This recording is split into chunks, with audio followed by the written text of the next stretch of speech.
Okay, so hey everyone, and welcome back to another episode of The Fall Global. This is where we connect with global first entrepreneurs, HR, and talent acquisition experts from all around the world. Our guest today is Adam Redlich, founder at Redlich Talent Advisors. Adam, thanks for joining us today. Thanks for having me, Vin. It's nice to be here. Sure. Adam, you've been in talent acquisition for over 30 years, I guess, including those significant roles at Google and some other well-known companies. So could you maybe provide our listeners with a brief summary of your career and how it has shaped your perspective on the industry? Sure. So don't let my boyish good looks fool you. I've been working here in talent acquisition and people operations for it'll be 33 years, 34 years next year. So 33 and a half years. I break my experience down into three chunks. The first decade was San Francisco Bay Area, half agency recruitment. Then I moved internally, where I learned and honed my craft. Then Google hired me in 2003 to build out their Southern California engineering presence. At the time, Google had 1,100 employees across 3 offices worldwide, and I joined and spent the next 6.5 years playing a key role on Google's talent acquisition team, where I built out their Southern California presence, and then was promoted, moved to New York, and ran engineering recruitment for the Northeast, meaning New York, Boston, Waterloo, and Pittsburgh. I then, after 6.5 years, Google had grown and was now had 35,000 employees and 25,000 temps and contractors, with an office in every city on the planet. I'm a growth stage guy, and Google became the enterprise. So at that point, in 2010, I left Google and have been focusing on venture and growth stage companies with complete responsibility for talent and people functions. Earlier this year, I launched Redlich Talent Advisors, which is a people and talent consultancy where I work either refine existing strategies, processes, and programs, or lay the foundation for successful talent acquisition and talent management. Essentially, at Redlich Talent Advisors, we enable attract, hire, and retain staff in a structured, streamlined, and efficient manner. And speaking about your company, so Redlich Talent Advisors offers a wide range of services, from setting up a chart to talent mapping. But I'm curious, what service do you think businesses often underestimate, and why is it important for their success? I think two, the recruitment, right? People tend to think that recruitment is easier than it is. Founders, founders have a great idea, they're in love with it. They think it's the greatest thing, and can't why anybody would not want to join them on their journey. However, when John Q employee, whether it's an engineer or a marketing professional, may believe in the idea, but isn't as passionate about it, and therefore not as necessarily willing to jump in head first, and therefore the recruitment process becomes a bit more challenging. The other piece that is underestimated are the foundations for retention. And as people read, people leave companies either because either because of their manager, or because they don't see the growth. So it's important for companies to implement programs around career progression, meaning building talent ladders, building job ladders rather, and enabling employees to see the skills that are necessary to move to the next level, as well as things like new manager training and other programs that impact employee happiness and engagement. Yeah, and speaking about growth, right? One of your biggest success is basically when you helped grow a fintech company that is called Octane, right? So by Yes. over 500% in 3 years, that's wow. I mean, what key talent strategies, talent acquisition strategies did you use for this growth? Can you tell more about it? Sure. So initially, When I first arrived at Octane, they had 125. There were 125 people, and I was brought in because the C-suite realized that from a talent acquisition perspective, what got get them there.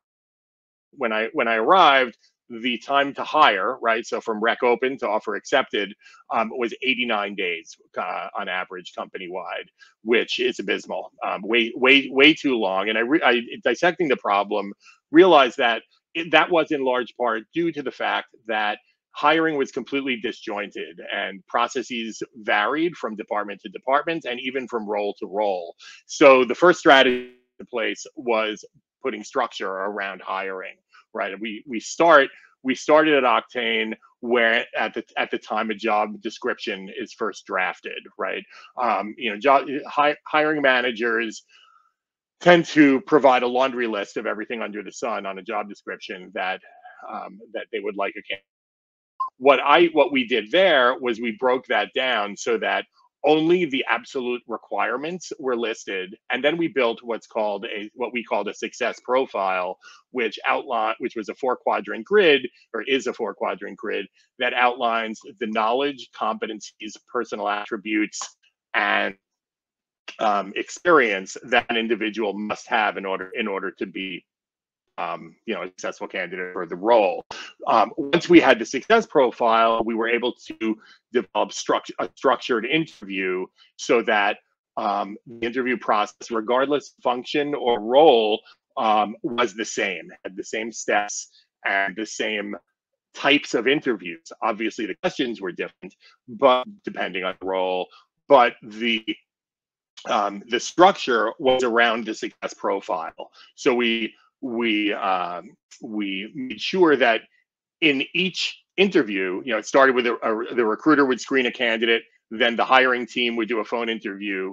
And I made it clear that the purpose of the phone interview from the hiring team was not to determine if a person was hireable, but instead to determine if the person had a 25% chance of making it through the, call it, final interview.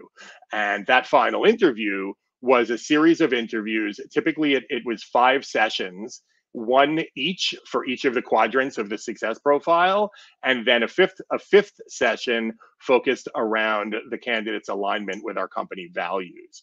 Once the structured interview was in, and following that interview, we would have all the information we needed in order to make a hiring decision, yes, no. And once that was put together, we lived our values, so to speak. One of the corporate values at Octane was is speed and ease, and we wanted to make sure that our hiring process mirrored that. So we committed to a 24-hour turnaround, decision-wise, after each step of the process. So a candidate would complete that final interview, that 5-session interview I just outlined, and they would know 90% of the time within 24 hours, and that 10%, maybe it was 2 days, but it was quick, where they would know yes or no whether they were going to receive an offer. We were able to move. We were able to move quicker, and we reduced that time to hire from 89 days to 30 days. That's awesome. That's really awesome. And in one of your recent podcasts, you talked about Project Turbo Hire. That's the same the same project, right? This is the same company, yeah. Yeah, and there you mentioned the importance of collaboration between the CTO and the recruitment team. So that's something that I'm really interested in, because I face this issue all the time with my clients. So how did you maintain this collaboration during the project, and what tips can you maybe offer for similar challenges? Okay, well, let me give you a quick overview of Project Turbo Hire. So Project Turbo Hire was a project. We hired a new CTO who called me who shortly after joining called me and said that he essentially needed to triple the size of the engineering team. The engineering team was 25 people. He needed to hire 50. He needed to hire 50 full stack engineers, ranging in experience from entry level to director and senior director, right? And then the first thing we did was we talked about each role, and we, in some cases, refined the requirements and the interview process. Right. For example, we realized that if we were interviewing an entry level, excuse me, an entry level engineer, there was no reason to have what we called a resume deep dive, because the resume wasn't very deep to begin with, right? So we were able to shorten the hiring process and the number of interviews necessary in order to make a hiring decision. And then at the end of that conversation, I thanked him and said I was looking forward to working with him on this project. And he said, "Oh, P.S. I need it all in 16 weeks." Right. So in 16 weeks, we were tasked with hiring these 50 engineers. So, the first thing we did was, as I mentioned, we aligned on the criteria, the competencies, and the expectations of candidates before kicking off the searches. We aligned on the interviewers for each competency, so everybody understood what it was they were going to be interviewing for, and how best to measure a candidate's response. And we then kicked off the searches, started the process, and had regularly scheduled meetings. They were weekly during Project Turbo Hire with the CTO and the excuse me, and the engineering directors at Octane to discuss any roadblocks or any problems, and celebrate any wins. At the end of that 16-week period, we ended up overhiring and hired a few more engineers than than he initially bargained for. But we were able to hire those 50 engineers in 16 weeks without sacrificing quality.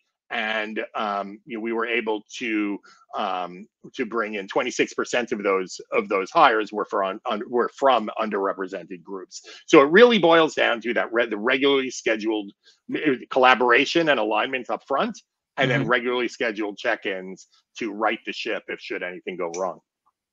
And speaking of that, so when facing the challenge of rapid growth, you will most likely experience times when recruitment and management are not perfectly aligned, right? So maybe you can share a specific example, maybe a time during that project when this alignment was really tested, kind of, and how you dealt with that.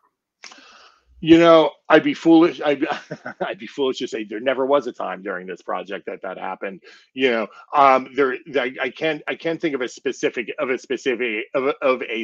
example where something specifically went wrong. The one thing that comes to mind that happens was not so much specific to a candidate or specific to an interview itself, but more around the interviewers becoming misaligned and not focusing where they needed to focus. So when that's the case, when we, the recruitment team, would see that a particular interviewer wasn't focusing where they needed to focus, which was going to cause delays in the process, we would have a conversation. We would have a conversation with them to let them know. However, excuse me. However, as the the recruitment team talking to the engineer isn't as valuable as when it came from their director or the CTO, and those misalignments were things that were discussed during those weekly check-ins so that we could make sure to right the ship. Got it, got it. And you mentioned that it's really important for such projects to, to set up a sort of interview standards, right? How did you set up the standards, and how did you measure their success? So we did that. So initially, that was part of the work that I did. When, and I say I mean the recruitment team. It's not just me. But that work was done early on during my tenure at Octane, to where we defined the competencies, say for software engineer, senior software engineer, staff software engineer, etc. We defined all of those competencies early on, and then when Project Turbo Hire was kicking off, we took a look at those success profiles and refined them to make sure that that we weren't over, we weren't searching for that purple unicorn, as they say. But yeah. And how you also mentioned that it is possible to use the same standards for different companies, different roles. And I'm just curious, how would you adapt the interview process to fit different company cultures while keeping the same structured approach? It's really, the structured approach is in fact, transferable and works, but it's not a one size fits all, right? Each culture is going to be different, and I think when when discussing interview processes at companies, we need to understand how that company functions, right? At Octane, as I mentioned, we had a separate session for the values interview, right? Initially it was, they referred to it as culture fit. I changed that from culture fit to values fit, because the culture is based on values, and we want to hire people who share our values, not who share our pastimes, right? And the things that typically come to mind when one thinks of culture. At another company, however, we may the process could be to they may want every interviewer to have a piece of that values interview, and therefore we could it could the process could be tweaked in that capacity. But generally speaking, the formula for success remains the same. It's just a matter of how of it's the strategy remains the same. The tactics could be different. And by the way, speaking about interviewers, I know that you also help with building interview teams, right? And Mhm. from my experience, it is one of the most crucial, I guess, elements for success in hiring. So, how do you pick and train interviewers, especially if they do not have experience in hiring, to make sure they always kind of assess candidates the same way? Right. And that's for that. That's not my. It's not my. Excuse me. It's not my unilateral decision to decide, who in the company is going to be interviewing. I think a few things are important when picking interviewers. First, the person interviewing needs to all of the interviewers need to be strong value ambassadors, right? They need to live. They need to live the company values, and they need to understand. They need to exude that sort of persona. Additionally, they need to be strong. They need to be strong representatives of the competencies that they're measuring, and they need to be a strong performer at the company, right? If somebody is underperforming, or if they're on some sort of skill improvement plan, personal improvement plan, or something, we wouldn't want them interviewing, because frankly, we'd want focused on their task at hand. But it's really a collaboration between the talent team and hiring team to determine who from marketing are the most competent, and the most competent, and who would make the best interviewers. Sometimes the most competent employee does not make the most interviewer, because sometimes people are raging introverts, and they don't necessarily they're not comfortable in that capacity. So we're not going to force somebody to interview just because. Okay, so let's talk a bit about AI, right? So the growing role of AI is definitely reshaping the recruitment landscape. I know it for sure because we're integrating AI in almost all stages of our internal process in my company. So, Mhm. well, do you think there will come a time when AI might, fully replace human interviewers? If so, I how soon? I frankly hope that never happens, and the reason for that is around transferable skills. Right? There's nothing, AI, for example, early in a lot of companies are implementing AI in the initial resume assessment. And, these days, given given the Armageddon that's happened in the tech landscape in the last 18 months or so, there are so many people applying for every job that it's burdensome for an individual to have to go through, for humans to have to go through every resume. However, so it makes sense, right? Let's get some AI. They can decide if somebody's a fit. However, what AI misses are transferable skills and a lack of ability to, say, read between the lines on somebody's resume. Not everybody is a strong resume writer. Somebody could be the best in their field, but the worst, the worst writer, and the worst in encapsulating their experience. So if AI is looking for particular keywords or skill sets on a resume to weed somebody in or out, they would call it auto reject people who might be the best candidate. However, the resume is not the best written. So that's where AI fails the most. So if AI were to replace humans in the interview, there would be no room for that transferable skill check. But do you see any other potential risks and the risk of relying heavily on AI?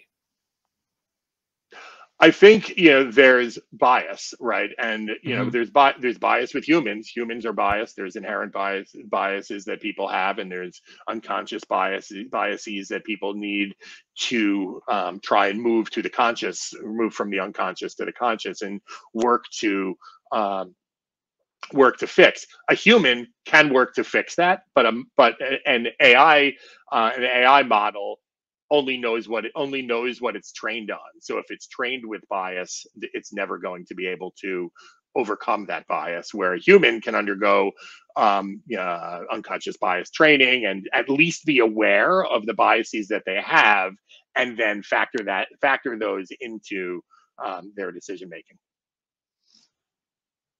Awesome.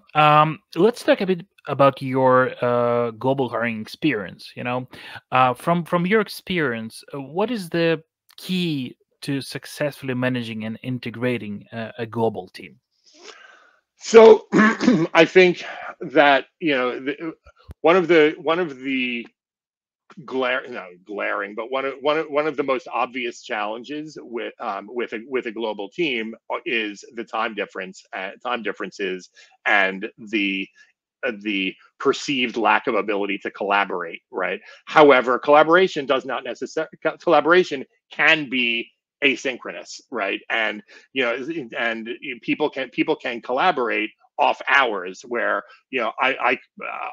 I could express my point of view and finish my workday and wake up in the morning and find that team members in other geographies have weighed in with theirs, right? So that's one of the bigger challenges, is really fostering the practice of asynchronous communication, and helping to train people or develop people's ability to do so in a productive manner. And once that's handled, and people agree on working hours and appropriate times for team meetings, and for those, one geography should not be the one that's always at fault, right? Just not at fault, but one geography shouldn't be the one geography that has to have after-hour meetings every time, right? If there's a weekly meeting and it's going to be after hours for a particular geography, then the company should schedule those meetings on a rotating basis, so that it's off hours for everybody equally, and somebody isn't pulled out, somebody isn't called out as having to always have this 7 a.m. meeting or this 9 p.m. meeting, right? That's because that's just not fair, and that's not scalable. That person or those teams are going to find a more localized opportunity, and where they can have a more structured work-life balance. That's true. And probably my last question to you, what is your view on the recruitment industry in 2024, especially in the tech space? I think 2023 was not, 2023 was not the greatest year, right? It sort of rivaled 2001 after the first Internet 1.0 implosion, in terms of um, lack of recruitment opportunities, et cetera, et cetera. I'm hopeful for 2024. I believe that the economic headwinds are slowing a bit and becoming less severe, and I believe that companies will pick up hiring once again. One thing that companies seem to be practicing now more so than they had in the past is doing more with less. And I don't necessarily see that changing, but I think that the the ability for companies to hire will grow. Recruitment will therefore, to sort of start their comeback. And I'm very optimistic about what 2024 might hold. And thank you for that. Okay, Adam. Thank you for valuable insights on this innovative talent acquisition strategies that you have on navigating challenges in rapid team growth, and on your unique perspective, like for like a 2024, right? So your experiences and wisdom are invaluable. Wishing you and your team continued success. Thank you very Thank you much. very much. Thank you, Vin. It's been a pleasure. Thanks for having me.